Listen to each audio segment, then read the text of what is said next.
असं म्हणतात ना की 4 पुरुष एकत्र आणणं सोपं आहे, पण 4 महिला एकत्र आणणं कठीण आहे. तर ह्या 45 महिलांना एकत्र आणणं आणि एकत्र त्यांच्याकडून काम करून घेणं किती अवघड होतं?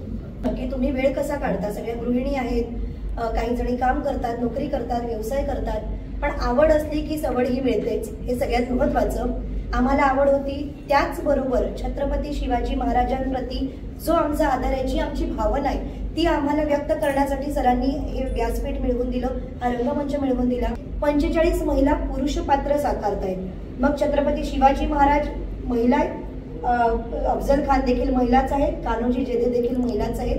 आणि जोगवाचं वैशिष्ट्य सुशांत सावंत करत आहे, कारण त्या काळात जोगवा करणारी स्त्री नसायची, जोगती असायची. तर सरांनी ही गोष्ट नमूद केली होती की जोगतीच पाहिजे. जर आपण सगळं ऐतिहासिक दाखवतोय तर तेही कुठे कमी राहता कामा नये. आमचा छोटासा प्रयत्न हा रसिक प्रेक्षकांच्या समोर आलेला आहे. तुम्हाला पाहताना तो भव्य दिव्य वाटतोय, ही आमच्या पाठीवरची थाप आणि शाबासकी आहे. आमच्या निर्मात्यांना, आम्ही कलाकार म्हणून आमची हीच विनंती आहे की तुम्ही आम्हाला असेच पुढे घेऊन जात राहा. अजून तुम्ही 5,000 काय 10,000 प्रयोग कराल, त्याच्यासोबतही आम्ही राहू. त्याचसोबत कौतिक दांडगे सरांसारखे काही सहप्रायोजक आम्हाला लाभतात आणि आमच्या पाठीशी उभे राहतात. आमच्या सरांना त्यांचं सहकार्य मिळतं, त्यामुळे आम्हाला पुढे जाण्याचं अजून हुरूप येतं. आणि तुम्ही सगळे पत्रकार बांधव आहातच. आमचा हा छोटा प्रयत्न तुम्ही तुमच्या दृष्टीने आणि तुमच्या नजरेतून आज जगभरात जेव्हा पोहोचवाल, तेव्हा अनेक महिलांना ह्याचं स्वतःला अप्रूप वाटेल आणि प्रेरणा वाटेल की ह्या जर महिला गृहिणी असून ही गोष्ट करू शकतात, तर आपणही काहीतरी करू. हे जरी पोहोचलं कोणापर्यंत तरी आमच्यासाठी फार आहे. हल्ली कॉम्प्युटरचं, टॅबचं आणि मोबाईलचं जग असल्या कारणाने इतिहास हा फारसा वाचला जात नाहीये. तर तो रंगभूमीवरती अशा प्रकारे साकारून तो पुढच्या पिढीपर्यंत पोहोचवावं, हेच ध्येय आणि हेच स्वप्न आमचे निर्माते आदरणीय प्रवीण सरांनी पाहिलं आणि त्याप्रमाणे त्यांच्या वाटचालीवर पावलावर पाऊल ठेवून आम्ही सगळे कलाकार पुढे चालत आहोत. एक शेवटचा प्रश्न विचारतो की हे शिवप्रताप हे नाटक करणं म्हणजे एक शिवधनुष्य उचलण्यासारखं आहे. तर तुमच्या सोबतचे जे प्रमुख कलाकार आहेत त्यांची थोडक्यात जर ओळख करून दिलीत आणि त्याच्यात काय वैशिष्ट्य आहे हे जर तुम्ही सांगितलं तर बरं. सगळ्यात महत्त्वाचं म्हणजे आपल्या सगळ्यांचं श्रद्धास्थान असलेलं, प्रेरणास्थान असलेलं छत्रपती शिवाजी महाराज यांची भूमिका साकारत आहेत नीलिमा खोत. कुणीच तयार नव्हतं ज्या भूमिकेसाठी आणि ज्याला बघितल्यावरती भीती वाटावी की काय अशी भूमिका साकारण्यासाठी आणि ते आव्हान पेलण्यासाठी तयार झाल्या. अफजल खानाची भूमिका करत आहेत दिया पराडकर. अफजल खानाचे जे वकील दाखवलेले आहेत ते आहेत कृष्णाजी भास्कर. संपूर्ण ह्या अफजल खान वध या विषयामध्ये ज्या मावळ्यांनी, जे आपले महाराजांचे जे निष्ठावंत मावळे आहेत त्याच्यापैकी एक जे आपण सिनियर म्हणतो, जे ज्येष्ठ म्हणतो, कान्होजी जेधे यांची भूमिका साकारत आहेत वनिता पवार. जिजामातांची भूमिका साकारत आहेत आरती राज्याध्यक्ष.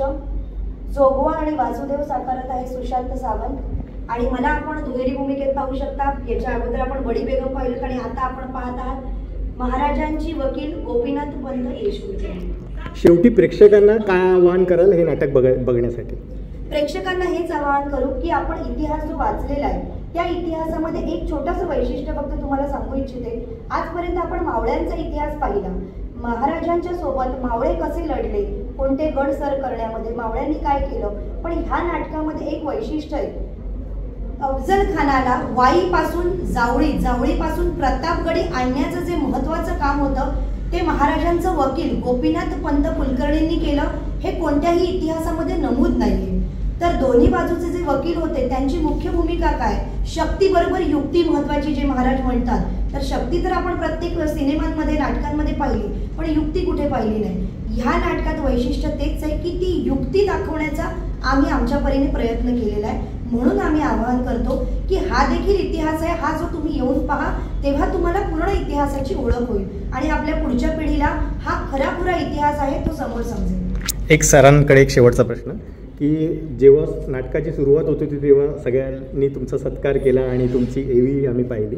तर त्याच्यामध्ये तुमचं कला, क्रीडा आणि म्हणजे कबड्डीचेही तुमचे सामने आम्ही बघितलेले आहेत ते आणि साहित्य. तर ह्या तिन्ही गोष्टींमध्ये तुम्हाला रस कसा आहे आणि काय त्याचं रहस्य आहे? सगळ्यात म्हणजे सारखाच आहे. विनय विजय राणे ह्या शिवप्रताप नाटकाचा निर्माता. जवळपास आम्ही 45 महिलांना घेऊन आपण हा प्रयोग करत आहोत. आमचा हा 15वा प्रयोग आहे. एक आमचं फॅमिली मेंबर्सच आहेत सगळे. कोणी त्याच्यामध्ये बाहेरचा मोठा कलाकार नाही आहे, सगळ्या घरगुती महिला आहेत. त्यामुळे हा संच आम्हाला चालवायला अजून इझी झाला, मोठा कोण नसल्यामुळे. नमस्कार, आपल्यासोबत प्रवीण राणे आहेत.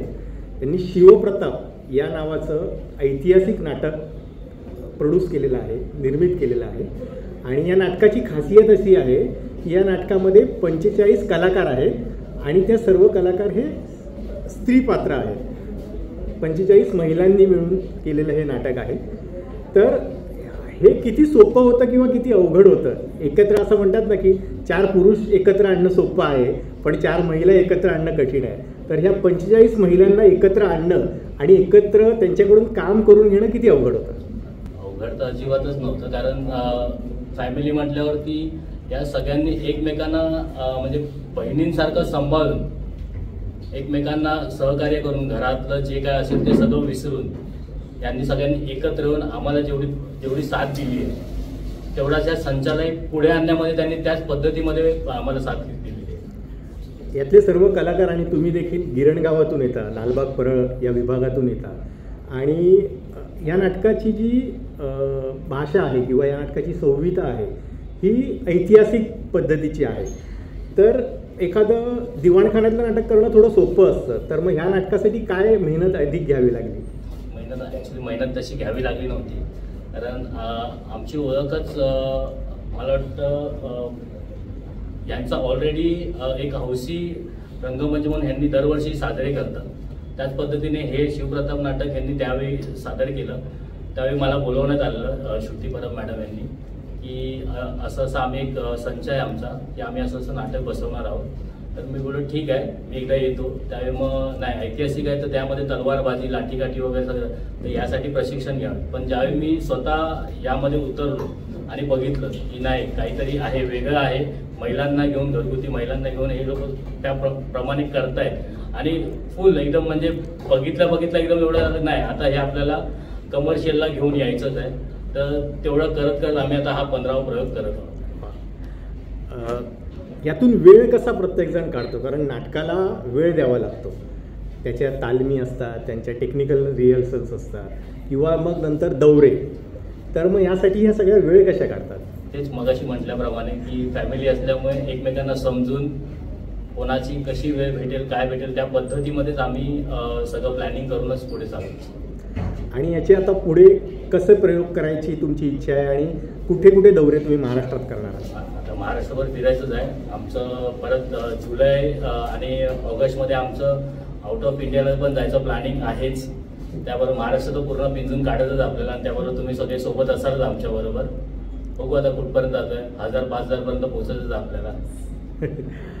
या नाटकाचं तुमच्या दृष्टीने वैशिष्ट्य काय आणि प्रेक्षकांना हे नाटक पाहताना त्यांना काय वेगळं पण बघायला मिळेल असं तुम्ही आव्हान करा. वैशिष्ट्य म्हणजे घरगुती महिलाच, मोठा कलाकार कोणीच नाही, सगळ्या आपल्या घरगुती महिलाच. याचं नाटक असं बघताना दिसतंय की हे फक्त हौशी रंगभूमीसाठी नाही आहे, हे पूर्ण व्यावसायिक पद्धतीने केलेलं नाटक आहे. तर याचा निर्मिती खर्चही मोठा आहे. तर असं तुम्ही ज्यावेळेला हे नाटक ज्यावेळेला तुम्ही निर्मिती करण्याचं ठरवलं तेव्हा असं विचार केला होता की हे भव्य नाटकच यावं असं. तेव्हा असं विचारणार, पण एक आम्ही पकडलेला मोठं की नाही हे काही होणार, हे भव्य दिव्यच होणार. आणि यासाठी आम्ही खरंच खर्चाचा विचार केला नव्हता, फक्त एकच वाक्य होतं आमच्याकडे, छत्रपती शिवाजी महाराज. धन्यवाद. आणि तुम्हाला काही बोलायचं आहे तर तुम्ही बोलू शकता. तुम्ही हे आहे ना निर्मात्या, लेखक, दिग्दर्शिका. हां, तुमचं माईक जरा त्यांच्याकडे द्या. तुम्ही बसा पाहिजे. तुम्ही मगाशी विचारल्यात सरांना जो प्रश्न की तुम्ही वेळ कसा काढता. सगळ्या गृहिणी आहेत, काही जणी काम करतात, नोकरी करतात, व्यवसाय करतात, पण आवड असली की सवड ही मिळतेच, हे सगळ्यात महत्त्वाचं. आम्हाला आवड होती, त्याचबरोबर छत्रपती शिवाजी महाराजांप्रती जो आमचा आदर आहे, जी आमची भावना आहे ती आम्हाला व्यक्त करण्यासाठी सरांनी हे व्यासपीठ मिळवून दिलं, हा रंगमंच मिळवून दिला. सुरुवातीला हौशी रंगमंच म्हणून आम्ही आमचं एक महिला मंडळ आहे, स्वयंसिद्ध महिला मंडळ, त्यामार्फत आम्ही फक्त शिवाजी महाराजांना मानवंदना म्हणूनच सुरुवातीला 2023 मध्ये हे नाटक रंगभूमीवर घेऊन आलो होतो. त्या नाटकाच्या निमित्ताने सर आले, त्यांनी सांगितलं जर तुम्ही छत्रपतींचं हा इतिहास साकारताय तर दानपट्टा, लाठीकाठी आणि तलवारबाजी याचं मात्र तुम्हाला शास्त्रशुद्ध पद्धतीने प्रशिक्षणही घ्यावं लागेल. मग त्यावेळेला आम्हाला वाटलं आमच्या पाठीशी कोणीतरी उभं राहतंय. हे नाटक व्यावसायिक रंगभूमीवर आणायचं असं आमचं मुळीच कल्पना नव्हती. आम्हा कलाकारांची तरी एक दिवस आपल्या महाराजांना मानवंदना द्यायची शिवजयंती दिवशी आणि आपल्या घरी जायचं, पुढच्या वर्षी नवीन साकारायचं असा आम्ही विचार केलेला. पण जेव्हा हे नाटक पाहिलं तेव्हा सरांनी सांगितलं त्याच पहिल्याच नाटकाच्या वेळेला हा प्रयोग 5,000वा झालेला मला पाहायचा आहे आणि परदेशात मला हे नाटक घेऊन जायचं असा शब्द त्यांनी दिला. महाराष्ट्रामध्ये दौरे आमचे सुरू झाले. ही मालवण कोल्हापूर दौरा आमचा झाला. त्याचबरोबर येत्या आगामी काळात आम्ही दुबईला चाललोय, न्यूयॉर्कला चाललोय.